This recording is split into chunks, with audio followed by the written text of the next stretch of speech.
ಶ್ರವಣ Kannada podcast channel ಅರ್ಪಿಸುವ ಕೇಳು ಕಾದಂಬರಿ, ಸುಮಧ್ವ ವಿರಚಿತ ಕಾದಂಬರಿಗಳ ಧ್ವನಿರೂಪಕ ಪ್ರಸ್ತುತಿ.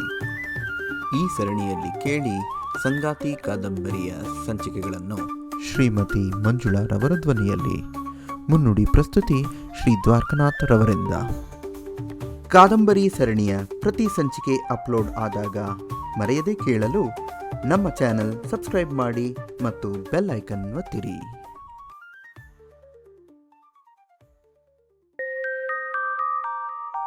ಸಂಗಾತಿ ಪಾಡ್ಕ್ಯಾಸ್ಟ್ ಭಾಗ 17 ಕೇಳುವ ಮುನ್ನ. ಇಲ್ಲಿಯವರೆಗೆ ವಿಠಲನಿಗೆ ಗೊತ್ತಾಗಿರುವ ಹೆಣ್ಣನ್ನು ಮೊದಲೇ ಪರಿಚಯ ಮಾಡಿಕೊಳ್ಳಲು ಅರುಣ ಮನಸ್ಸಿಟ್ಟು ಅಲಂಕರಿಸಿಕೊಂಡು ವಿಠಲನ ಮನೆಗೆ ಎಲ್ಲರಿಗಿಂತ ಮೊದಲೇ ಹೋಗುತ್ತಾಳೆ. ಅರುಣಾಳನ್ನು ವಿಠಲ ಬಾ ನನ್ನ ಹುಡುಗಿಯನ್ನು ಪರಿಚಯಿಸುತ್ತೇನೆ ಎಂದಾಗ ಅರುಣ ಬೇಡವೆನ್ನುತ್ತಾಳೆ. ಅವಳನ್ನು ಬಲವಂತದಿಂದ ವಿಠಲ ತನ್ನ ಕೋಣೆಗೆ ಕರೆದೊಯ್ದು ಕನ್ನಡಿಯ ಮುಂದೆ ನಿಲ್ಲಿಸುತ್ತಾನೆ. ಪಕ್ಕದಲ್ಲಿ ತಾನೂ ನಿಂತು ಪ್ರತಿಬಿಂಬ ತೋರುತ್ತಾನೆ, ಅವಳೇ ನನ್ನ ಹುಡುಗಿ ಎಂದು. ಆದರೆ ಅರುಣ ಅವನನ್ನು ಮದುವೆಯಾಗಲು ಕಾರಣ ಸಮೇತ ನಿರಾಕರಿಸುತ್ತಾಳೆ. ಆದರೆ ವಿಠಲನಿಗೆ ಅರುಣ ತನ್ನನ್ನು ಪ್ರೀತಿಸುತ್ತಾಳೆಂಬ ಅರಿವಿರುತ್ತದೆ.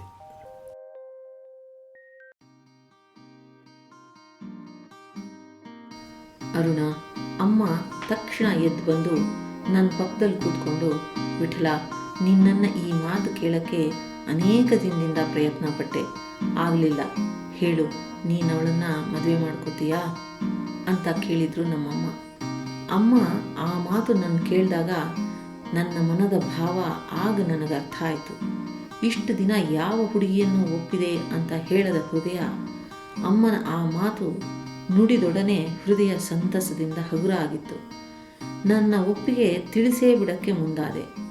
ಆದರೆ ಅಮ್ಮನೇ ಹೇಳಿದರು, ಅವಳು ತುಂಬ ಸ್ವಾಭಿಮಾನಿ, ಸೂಕ್ಷ್ಮ ಮನಸ್ಸಿನವಳು.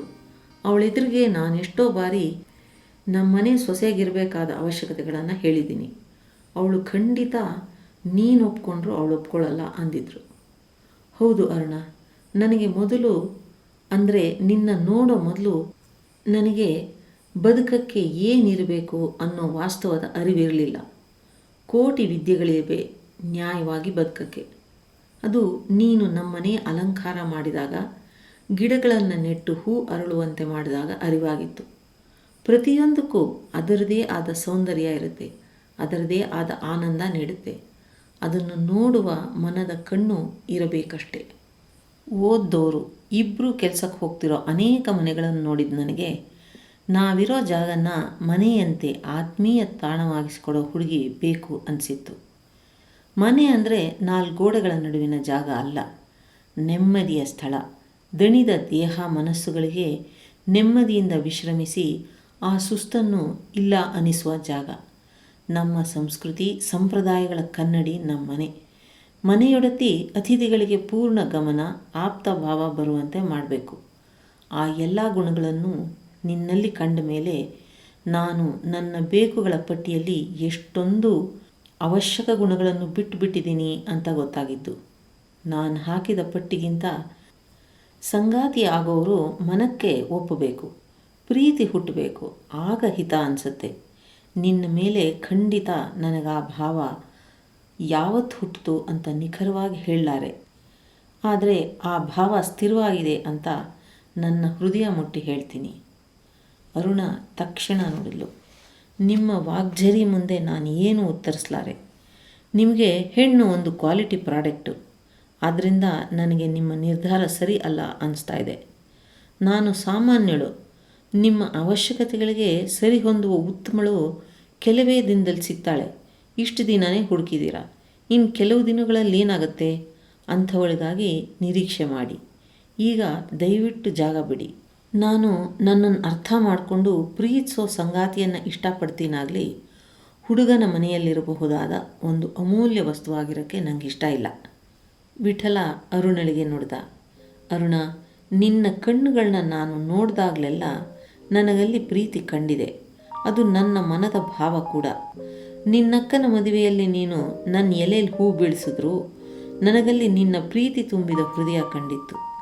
ನೀನು ತಾಂಬೂಲ ನೀಡಿದಾಗ ಆ ಭಾವ ಸ್ಪಷ್ಟವಾಗಿ ನಿನ್ನ ಕಣ್ಣಲ್ಲಿ ಕಂಡಿತ್ತು. ಎಲ್ಲರ ಜೊತೆ ಅಷ್ಟೊಂದು ಮಾತಾಡೋ ನೀನು ನನ್ನೊಂದಿಗೆ ಮಾತ್ರ ಮೌನದಲ್ಲೇ ಮಾತಾಡ್ತೀಯ. ತಕ್ಷಣ ಅರುಣಾ ನೋಡಿದ್ಲು. ನಿಮ್ಮನ್ನು ಪಡೆಯುವ ಅರ್ಹತೆ ನನಗಿಲ್ಲ ಅಂತ ಗೊತ್ತಾದ ಕ್ಷಣದಿಂದ ನಿಮ್ಮ ಮೇಲೆ ನಾನು ಯಾವತ್ತೂ ಆಸೆ ಬೆಳೆಸ್ಕೊಂಡಿಲ್ಲ. ನಾನೇನು ನಿಮ್ಮಿಂದ ಆಕರ್ಷಿತಳಾಗಿಲ್ಲ. ನಾನು ಯಾವತ್ತೂ ನಿಮ್ಮನ್ನು ನಾನಾಗಿಯೇ ಮಾತಾಡಿಸಿಲ್ಲ. ನನ್ನ ನಡೆ ನುಡಿಗಳಲ್ಲಿ ಸಹ ನಾನು ಯಾವ ಭಾವವನ್ನು ತೋರ್ಪಡಿಸಿಲ್ಲ. ಈಗೇಕೆ ಆ ಮಾತೆಲ್ಲ ಅಂದ್ಲು. ವಿಠಲನಿಗೆ ಹೇಗೆ ಪ್ರತಿಕ್ರಿಯಿಸಬೇಕು ಅಂತ ತಿಳಿಯಲಿಲ್ಲ. ಅವಳು ಹೇಳ್ತಿರೋದು ನಿಜಾನೇ. ಹೌದು, ಕಣ್ಣಲ್ಲೇ ಎಲ್ಲವನ್ನೂ ನುಡಿತಾಳಾಗಲಿ, ನುಡಿಗಳಲ್ಲಿ ಅಲ್ಲ. ಮೊನ್ನೆ ಮುಂಜಾನೆವರೆಗೂ ಅವಳೆಂದೂ ನನ್ನನ್ನು ಮಾತಾಡಿಸಿಲ್ಲ. ನಮ್ಮನೆಗೆ ನಾನಿಲ್ಲದ ಸಮಯದಲ್ಲಷ್ಟೇ ಬರ್ತಾಯಿದ್ಲು.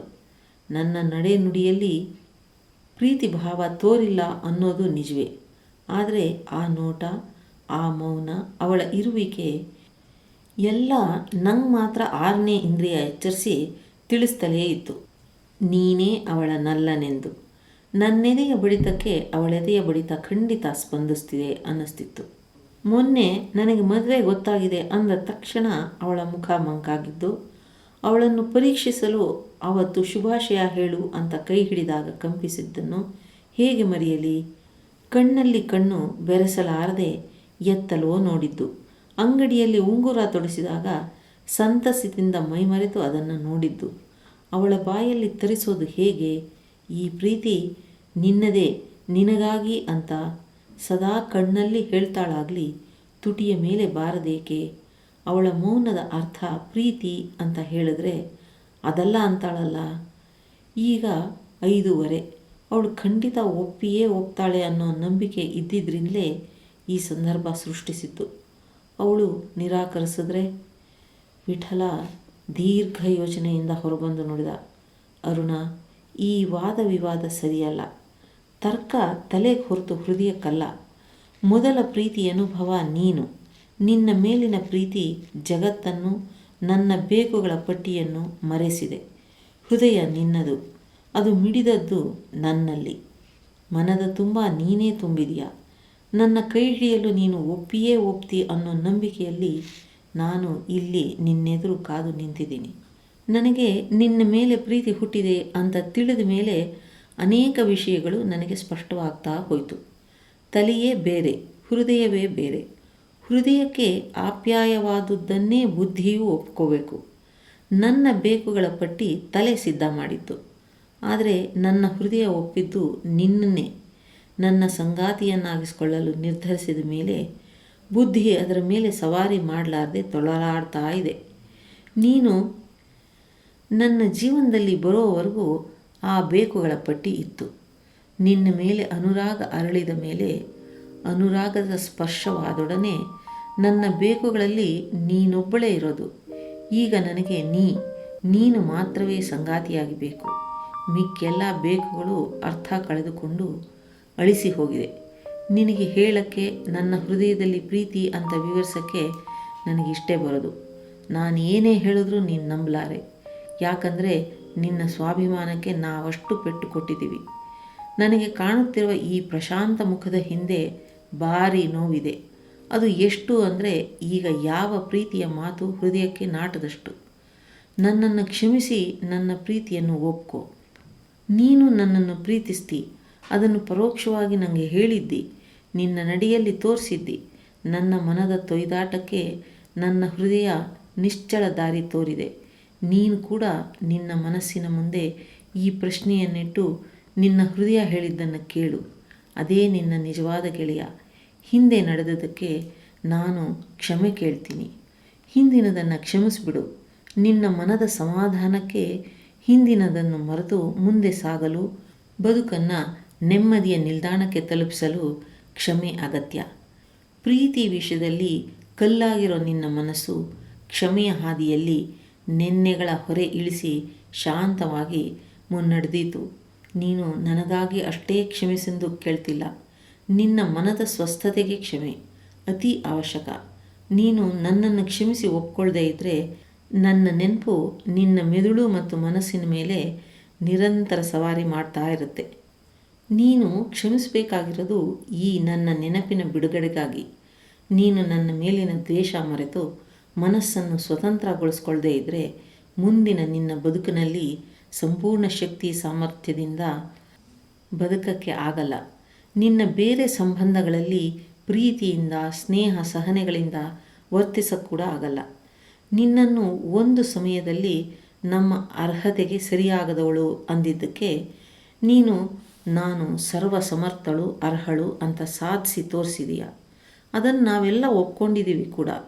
ನೀನೀಗ ನನ್ನನ್ನು ಕ್ಷಮಿಸಿ ಪ್ರೀತಿ ಒಪ್ಕೊಂಡ್ರೆ ನನ್ನನ್ನು ನಿನ್ನ ನಿಯಂತ್ರಣಕ್ಕೆ ತಗೊಂಡಂತೆ. ಮನೋಬಲ, ಆತ್ಮಬಲ ಮತ್ತು ವಿವೇಚನೆ ಇರುವ ನೀನು ನಿನ್ನ ಮನದ ಪ್ರೀತಿಯ ಕಿಟಕಿಯನ್ನು ತೆಗಿ.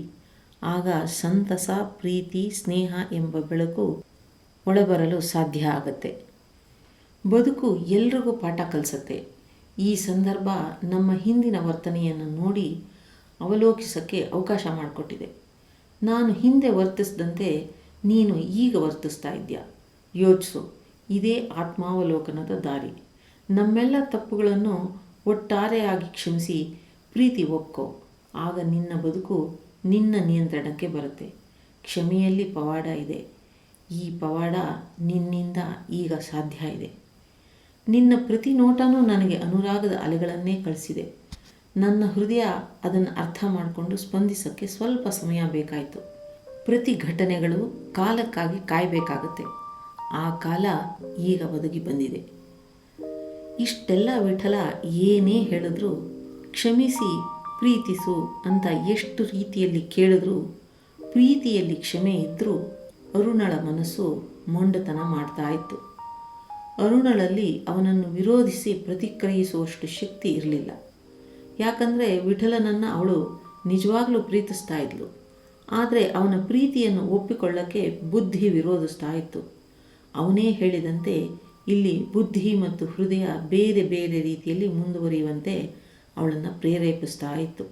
ಅರುಣ ವಿಠಲಕೃಷ್ಣನನ್ನು ಪ್ರೀತಿಸಲು ಪ್ರಾರಂಭ ಮಾಡಿದ ಮೇಲೆ ಅವಳನ್ನು ಅನೇಕ ಬಾರಿ ಅಸಹಾಯಕತೆ ಕಾಡಿತ್ತು.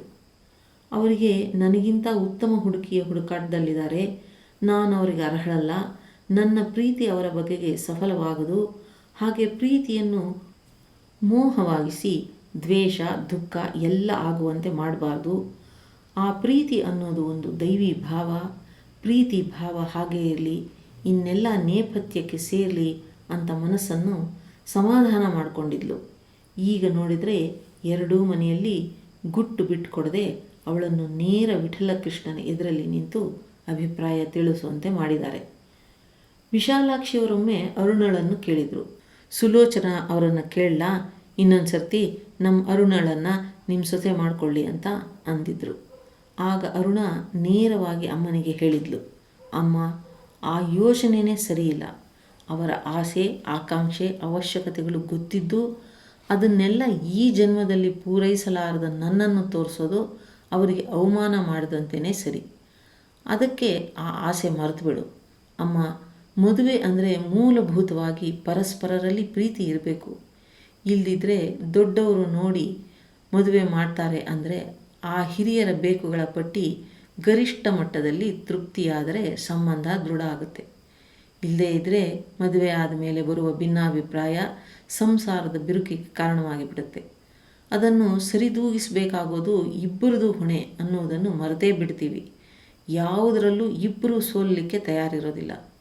ಸೋತು ಗೆಲ್ಲಬಹುದೆಂಬ ಅರಿವು ಪ್ರೀತಿ ಅದು ಇಲ್ಲದ ಮೇಲೆ ಏನೂ ಇರೋದೇ ಇಲ್ಲ ಅಮ್ಮ ಅಂದಿದ್ಲು. ಅಮ್ಮ, ನೀನು ಹಿರಿಯಳು, ಆದರೂ ನಿನಗೇ ಹೇಳ್ತಿದ್ದೀನಿ ಅಂದ್ಕೋಬೇಡ. ಹಿರಿಯರು ಮೌಲ್ಯಗಳ ಕಾವಲುಗಾರರಂತೆ ಕಾಯ್ತಾರೆ. ಹಿರಿಯರು ಮಾಡಿರೋ ವಿವಾಹ ವ್ಯವಸ್ಥೆಗೆ ಒಂದು ವಿಶಿಷ್ಟ ಸ್ಥಾನ ಇದೆ. ಕುಟುಂಬ ಕಾಪಾಡಿಕೊಳ್ಳಕ್ಕೆ ಗಂಡ ಹೆಂಡತಿ ಇಬ್ಬರಲ್ಲೂ ಬದ್ಧತೆ ಬೇಕು. ನಮ್ಮ ಜೀವನ ಶೈಲಿಗೆ ಅನುಗುಣವಾಗಿ ಬೇಕಾದ ಅನಿವಾರ್ಯ ಹೊಂದಾಣಿಕೆ ಮಾಡಿಕೊಳ್ಳೇಬೇಕು. ಆ ರೀತಿಯಲ್ಲಿ ಸಂಸಾರಗಳನ್ನು ಉಳಿಸ್ಕೊಳ್ಳೋದು ಅಗತ್ಯ ಕೂಡ. ಸಂಸಾರದಲ್ಲಿ ಯಾರು ಹೆಚ್ಚು ಅನ್ನೋದಕ್ಕಿಂತ ಯಾವುದು ಹೆಚ್ಚು ಅನ್ನುವ ತಿಳುವಳಿಕೆ ಅವಶ್ಯಕವಾಗಿದೆ. ಸಾಂಸಾರಿಕ ಜೀವನದಲ್ಲಿ ದಬ್ಬಾಳಿಕೆ ಅನುವು ಇರಬಾರ್ದು, ಹೊಂದಾಣಿಕೆ ಇರಬೇಕು. ಹೊಂದಾಣಿಕೆಯಲ್ಲಿ ತಾಳ್ಮೆ ತ್ಯಾಗ ಎರಡೂ ಸೇರಿರುತ್ತೆ. ವಾಸ್ತವತೆಯ ಅರಿವಿನಲ್ಲಿ ಸಂಸಾರ ನಡೆಸಬೇಕು. ಈ ಒತ್ತಡದ ಬದುಕಿನಲ್ಲಿ ಅಸಹನೆಯೇ ಮೇಲ್ಗೈ ಸಾಧಿಸ್ತಾ ಇದೆ.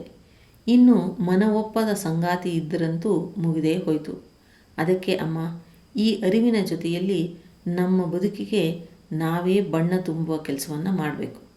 ಅದಕ್ಕೆ ಈ ನಿನ್ನ ಆಸೆ ಹೊಂದಿಕೆ ಆಗಲ್ಲ ಅಂತ ಸ್ಪಷ್ಟವಾಗಿ ನಿಷ್ಠೂರವಾಗಿ ಹೇಳಿದ್ಲು ಅವಳಮ್ಮಂಗೆ ಅರುಣ.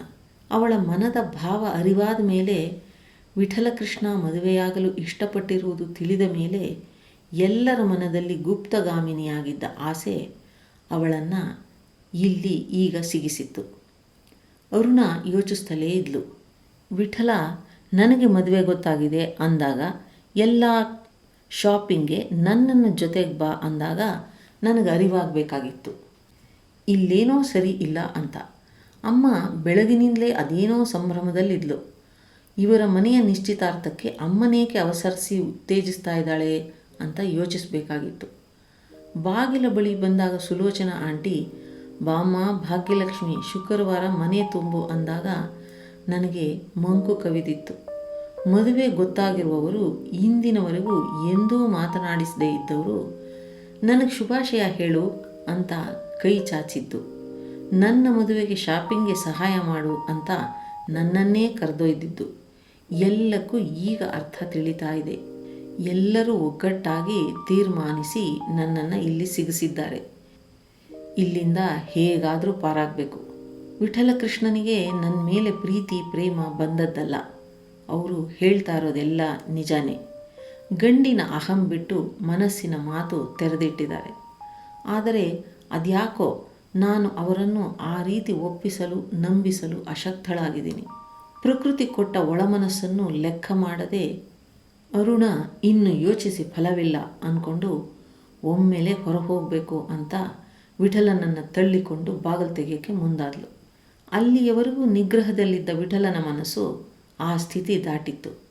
ವಿಠಲ ತಕ್ಷಣವೇ ಅರುಣಳನ್ನು ಹತ್ತಿರ ಕೆಳ್ಕೊಂಡು ತನ್ನ ಬಾಹುಗಳಲ್ಲಿ ಬಂಧಿಸಿ ಹಿಡಿದ.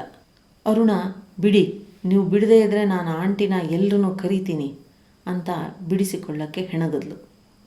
ಅವಳು ಅವನ ತೋಳಿನಲ್ಲಿ ಬಿಡಿಸಿಕೊಳ್ಳಲು ಹೆಣಗಿದಷ್ಟು ಅವನ ಹಿಡಿತ ಬಲವಾಗ್ತಾ ಹೋಯಿತು.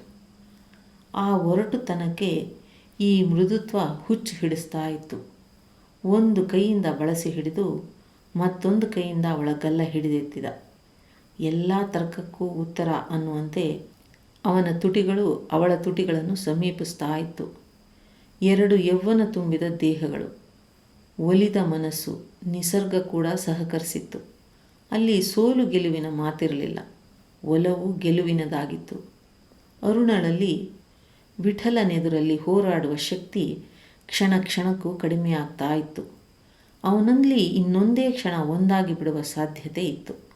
ಆದರೂ ಧೈರ್ಯ ಮಾಡಿ ಹೇಳಿದ್ಲು, ಪ್ರೀತಿಸಿದವ್ರು ಯಾರೂ ಹೀಗೆ ಪ್ರೀತಿ ಮಾಡಿದವ್ರನ್ನ ಬಲಾತ್ಕಾರ ಮಾಡೋದಿಲ್ಲ. ಅರುಣಳ ಮಾತಿಗೆ ವಿಠಲ ತಕ್ಷಣವೇ ತನ್ನ ಹಿಡಿತವನ್ನು ಸಡಿಲಗೊಳಿಸಿದ. ಅವಳನ್ನು ಅವನೇ ದೂರ ಸರಿಸಿದ. ಖಂಡಿತ ಅರುಣ, ನಿನ್ನ ಪ್ರೀತಿಗೆ ನನ್ನಲ್ಲಿ ಎಂದೂ ಬಲಾತ್ಕಾರವಿಲ್ಲ. ಪ್ರೀತಿಯನ್ನು ಬಲವಂತವಾಗಿ ಪಡೆಯೋಕ್ಕೆ ಸಾಧ್ಯ ಇಲ್ಲ ಅಂತ ನನಗೆ ಚೆನ್ನಾಗಿ ಗೊತ್ತಿದೆ ಅಂತ ವಿಠಲ ಹೇಳ್ತಿರುವಾಗಲೇ ಅವಳ ಕಣ್ಣಲ್ಲಾಗಲೇ ನೀರು ತುಂಬುತ್ತಾ ಬಂದಿತ್ತು. ಸ್ವಲ್ಪವೇ ಅಸ್ತವ್ಯಸ್ತವಾಗಿದ್ದ ಕೂದಲನ್ನು ಸೆರಗನ್ನು ಅವನೇ ಸರಿಪಡಿಸ್ದ. ಅರುಣ, ನೀನು ನನ್ನನ್ನು ಪ್ರೀತಿಸ್ತೀಯ, ಅದು ನನಗೆ ಚೆನ್ನಾಗಿ ಅರ್ಥ ಆಗಿದೆ. ನಾನು ನಿನ್ನನ್ನು ತುಂಬ ಪ್ರೀತಿಸ್ತೀನಿ. ಅದನ್ನು ನಿನಗೆ ಅರ್ಥ ಮಾಡಿಸೋ ರೀತಿ ಮಾತ್ರ ನನಗೆ ಗೊತ್ತಿಲ್ಲ. ನೀನು ಒಪ್ಕೋ ಬಿಡು, ನೀನೇ ನನ್ನನ್ನಲ್ಲೇ ಮತ್ತು ಬಾಳ ಸಂಗಾತಿ. ಬಿಡಲಾರದ ಬಂಧ ನೀಡೋ ಬಾಳ ಸಂಗಾತಿಯಾಗಿ ನೀನು ಇರಬೇಕು ಅನ್ನೋ ಹಂಬಲ ನನ್ನದು. ಸದಾ ಸುಖ ಒಂದೇ ಅಲ್ಲದೇ ಇದ್ದರೂ ಕಷ್ಟ ನಷ್ಟಗಳ ಬಾಳ ನೌಕೆಗೆ ಜೊತೆಗಾರಳಾಗಿ ಬಾ. ನನ್ನೊಂದಿಗೆ ನೀ ಇರುವೆ ಅನ್ನುವ ಭಾವಕ್ಕೆ ಅಗಾಧ ಶಕ್ತಿ ಇದೆ. ನೆನಪಿರಲಿ, ನಿನ್ನ ಮನದ ಭಾವವನ್ನು ಹಂಚಿಕೊಂಡಾಗ ನಿನ್ನ ಮನಕ್ಕೆ ಸಾಂತ್ವನ ಸಿಗುವುದು. ಅರುಣ, ನೀನಿಲ್ಲದ ನನ್ನ ಬದುಕು ಅಪೂರ್ಣ. ನನ್ನ ಬದುಕಲ್ಲಿ ನಿನ್ನಾಗಮನಕ್ಕಾಗಿ ಮನದ ಬಾಗಿಲು ಮಾವಿನ ತೋರಣದೊಂದಿಗೆ ತೆರೆದು ನಿಂತಿದೆ. ಅಂತಃಕರಣದ ಸೆಲೆ ಪ್ರೀತಿ, ಅದು ಸುಲಭದಲ್ಲಿ ಬತ್ತದು. ನನ್ನಲ್ಲಿ ನಂಬಿಕೆ ಇಡು. ಸುಖ ದುಃಖದಲ್ಲಿ ನಿನ್ನ ಜೊತೆ ಇರ್ತೀನಿ ಅಂತ ಭರವಸೆ ಕೊಡ್ತೀನಿ. ನಿನ್ನ ಕಣ್ಣಲ್ಲಿ ಎಂದೂ ನೀರು ಬರದಂತೆ ಕಾಳಜಿಯಿಂದ ಪ್ರೀತಿಯಿಂದ ನೋಡ್ಕೋತೀನಿ. ಕೈ ಬಿಡುವ ಮೊದಲು ಕ್ಷಣಕಾಲ ಹಿಡಿದುಕೊಂಡೇ ಇದ್ದ. ಅವನ ಮನಸ್ಸಿನ ಭಾವ ಮುಖದಲ್ಲಿ ಬಿಂಬಿಸ್ತಾ ಇತ್ತು. ಅರುಣ, ನೀನೀಗ ನನ್ನನ್ನು ನಿರಾಕರಿಸಿ ಹೊರಟು ಹೋಗ್ತಿ. ಬಹುಶಃ ಮತ್ತೆ ಬರಲಾರೆ ಅಂದ್ಕೋತೀನಿ. ಇವತ್ತು ನೀನು ನನ್ನನ್ನು ಕ್ಷಮಿಸಿ ಒಪ್ಕೊಳ್ಳದೆ ದೂರ ಆಗ್ತಿರೋವಾಗಲೂ ಈ ಹೃದಯ ಮಿಡಿತಾನೇ ಇದೆ. ಮನಕ್ಕೆ ನಿರಾಸೆ ಆವರಿಸದಂತೆ ಕಾಪಾಡಿದೆ. ಇರೋದು ಒಂದೇ ಬದುಕು, ಆಗೋದು ಒಂದೇ ಪ್ರೀತಿ. ಪ್ರೀತಿಯಲ್ಲಿ ಕ್ಷಮೆ ಇರಲಿ, ಆಗ ನಮ್ಮ ಬದುಕು ಬೆಳಗತ್ತೆ ಅಂತ ಹಿಡಿದಿದ್ದ ಕೈಯನ್ನು ನಿಧಾನವಾಗಿ ಬಿಟ್ಟ. ಅರುಣ ಅಲ್ಲೇ ಕ್ಷಣಕಾಲ ನಿಂತಳು. ಕಣ್ಣೊರೆಸ್ಕೊಂಡ್ಳು. ತನ್ನ ಉಡುಪನ್ನು ಸರಿಪಡಿಸಿಕೊಳ್ಳುವ ಬದಲು ತಾನು ಹೊರಗೆ ಹೆಜ್ಜೆ ಇಡಕ್ಕೆ ಮೊದಲು ಮನಸ್ಸನ್ನು ಸಿದ್ಧಗೊಳಿಸಿಕೊಳ್ಳತೊಡಗಿದ್ಲು. ಬಾಗಿಲ ಚಿಲಕ ತೆಗೆಯೋಕ್ಕೆ ಸ್ವಲ್ಪ ಕಷ್ಟನೇ ಆಯಿತು. ಹಿಂದೆಯೇ ಬಂದ ವಿಠಲ ಅವಳಿಗೆ ಸೋಕದಂತೆ ನಿಂತು ಬಾಗಿಲ ಚಿಲಕ ತೆಗೆದು ಹಿಂದೆ ಸರಿದ. ಎಷ್ಟು ಸ್ವಾಭಿಮಾನ ಇವಳಿಗೆ! ನನ್ನ ಪ್ರೀತಿ ಕೂಡ ಅವಳ ಸ್ವಾಭಿಮಾನವನ್ನು ಕರಗಿಸಲಾರದೆ ಹೋಯ್ತೆ ಅಂತ ಕ್ಷಣ ವೇದನೆಯಿಂದ ವಿಠಲನ ಕಣ್ತುಂಬಿತ್ತು. ತನ್ನ ಪ್ರೀತಿಯಲ್ಲಿ ನಂಬಿಕೆ ಕಳೆದುಕೊಳ್ಳದೆ ನಿಂತೇ ಇದ್ದ ವಿಠಲಕೃಷ್ಣ. ತೆರೆದ ಬಾಗಿಲಿಗೆ ಪರದೆ ಅಡ್ಡವಾಗಿತ್ತು. ಹೊರಗೆ ಸಂಭ್ರಮದ ವಾತಾವರಣ. ಅರುಣ ಹೊರಗಡೆ ಇಡಬೇಕು. ಕಾಲುಗಳು ಸಹಕರಿಸಲಿಲ್ಲ. ಮತ್ತೊಂದು ಕ್ಷಣ ನಿಂತಳು. ಆ ಕಾಲ ಯುಗವಾಯಿತು. ಆ ಮೌನ ಅವಳಿಗೆ ಅವಳ ಮನಸ್ಸನ್ನು ಅರ್ಥ ಮಾಡಿಸಿತ್ತು. ಬಾಗಿಲ ಪರದೆ ಸರಿಸಿ ಹೊಸಲು ದಾಟಿದ ಅವಳು ಹಿಂದಿರುಗಿ ನೋಡಬಾರ್ದು ಅಂತ ಎಷ್ಟೇ ಪ್ರಯತ್ನ ಪಟ್ಟರೂ ನೋಡಿದ್ಲು. ಒಮ್ಮೆ ಹಿಂದಿರುಗಿ ಅಷ್ಟೇ. ವಿಠಲ ಕೈಕಟ್ಟಿ ನಿಂತಿದ್ದ. ಕಣ್ಣುಗಳಲ್ಲಿ ತೆಳುವಾಗಿ ನೀರಿತ್ತು. ಕರೆತಂದಾಗಿನ ಉತ್ಸಾಹ ಈಗ ಇರಲಿಲ್ಲ. ಆದರೂ ಅಯಸ್ಕಾಂತದ ಸೆಳೆತವಿತ್ತು ವಿಠಲಕೃಷ್ಣನ ನೋಟದಲ್ಲಿ. ಅವಳ ನೋಟದಲ್ಲಿ ತನ್ನ ನೋಟ ಬೆರೆಸಿ ಕ್ಷಣ ತಡೆದು ವಿಠಲಕೃಷ್ಣ ಕೈ ಚಾಚಿ ಕಣ್ಣಲ್ಲೇ ಬಾ ಎಂದು ಕರೆದ. ಆ ಸೆಳೆತದಿಂದ ತಪ್ಪಿಸಿಕೊಳ್ಳಲಾರದೆ ಅರುಣರಾಗಲೇ ಅವನ ತೆರೆದ ಬಾಹುಗಳಲ್ಲಿ ಒಂದಾಗಿದ್ಲು. ಹೃದಯ ಬುದ್ಧಿಯ ಮೇಲೆ ವಿಜಯ ಸಾಧಿಸಿತ್ತು. ಕೆಲ ಹೊತ್ತು ಒಬ್ಬರ ಬಂಧನದಲ್ಲಿ ಒಬ್ಬರು ಮೈ ಮರೆತು ನಿಂತಿದ್ದರು. ಅರುಣ ತಲೆ ಎತ್ತಿ ಏನನ್ನೋ ಹೇಳಲು ಹೊರಟಾಗ ವಿಠಲ ತನ್ನ ತುಟಿಗಳಿಂದ ಅವಳ ಬಾಯಿ ಮುಚ್ಚಿಸಿದ್ದ.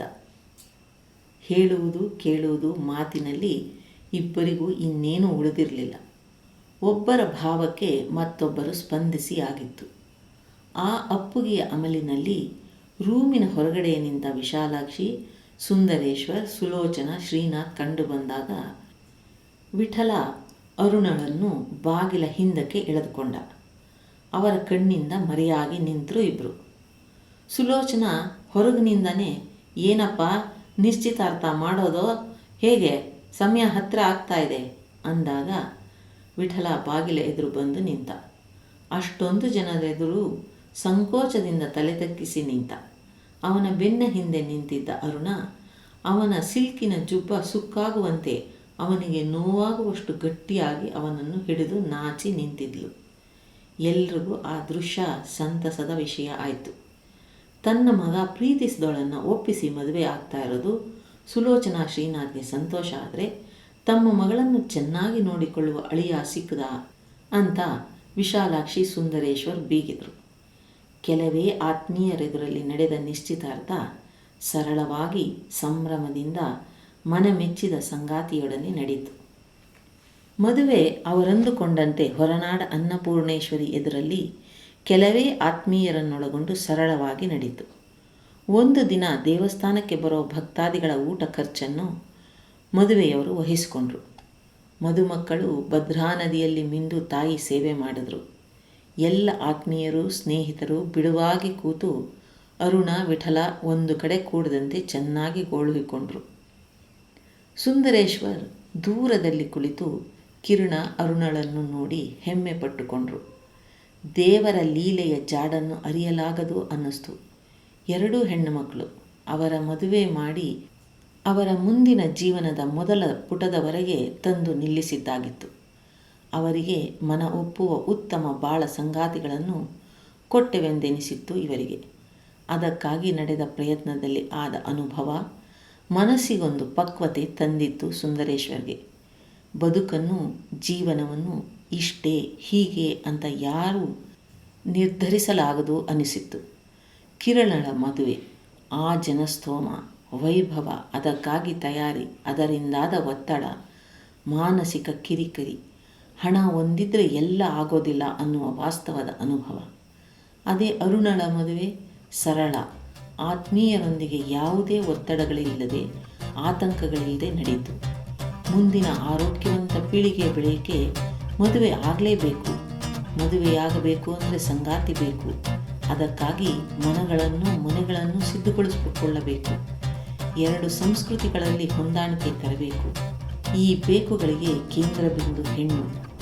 ಗಂಡಿಗೊಂದು ಹೆಣ್ಣು, ಹೆಣ್ಣಿಗೊಂದು ಗಂಡು ಇರಲೆಂದು ಈ ಮದುವೆ ಅನ್ನೋ ಕಟ್ಟುಪಾಡು ವಿಧಿಸಿತ್ತು. ಮುಂದಿನ ಪೀಳಿಗೆ ಚಕ್ರ ಯಶಸ್ವಿಯಾಗಿಸಲು ಎಷ್ಟೊಂದು ಎಚ್ಚರ ವಹಿಸಿದ್ದಾರೆ ನಮ್ಮ ಹಿರಿಯರು. ಮದುವೆಯಿಂದ 2 ಸಂಸ್ಕೃತಿಯ ಮಿಲನ, 2 ಮನಸ್ಸುಗಳ ಮಿಲನ, 2 ಆತ್ಮಗಳ ಮಿಲನವಾಗಬೇಕು. ಅದಕ್ಕೆ ಎಷ್ಟು ತಾಳ್ಮೆ, ಎಷ್ಟು ಸಹಕಾರ, ಎಷ್ಟು ಸಹನೆ ಬೇಕು. ಅದನ್ನು ಸಾಧಿಸಲೇ ಈ ಸಂಪ್ರದಾಯಗಳು. ಕಷ್ಟ ಕಾರ್ಪಣ್ಯಗಳು, ನೋವು, ಮನೋವ್ಯಥೆ ಎಲ್ಲ ಅನುಭವಿಸಬೇಕು. ಅಷ್ಟಲ್ಲದೆ ಗಾದೆ ಮಾತು ಹೇಳಿದ್ದೆ, ಮನೆ ಕಟ್ಟಿ ನೋಡು, ಮದುವೆ ಮಾಡಿ ನೋಡು ಅಂತ. ಇವುಗಳನ್ನೆಲ್ಲ ಅರ್ಥೈಸ್ಕೊಂಡು ರೂಢಿಸ್ಕೊಂಡ್ರೆ ಬಾಳು ಸುಂದರವಾಗೋದು. ಅವರ ಯೋಚನೆ ಮುಂದುವರಿತಾನೇ ಇತ್ತು.